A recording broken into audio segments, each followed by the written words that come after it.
काँग्रेस खासदार प्रणिती शिंदे यांनी भाजपच्या कार्यपद्धतीवरती पुन्हा एकदा निशाणा साधलाय।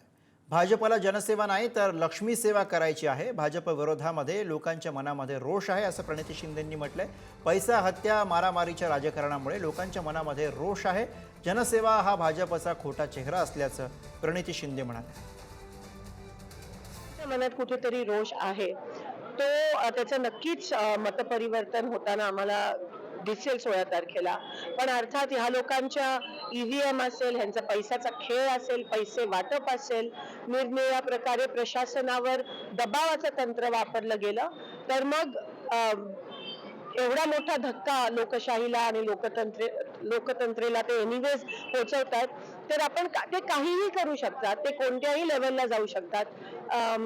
मला असं वाटतं की आता त्यांना जनसेवा करण्याची त्यांची पात्रताच राहिली नाहीये। त्यांना फक्त पैसा, लक्ष्मी सेवा, पैशाची सेवा करायची आहे, एवढंच भाजपला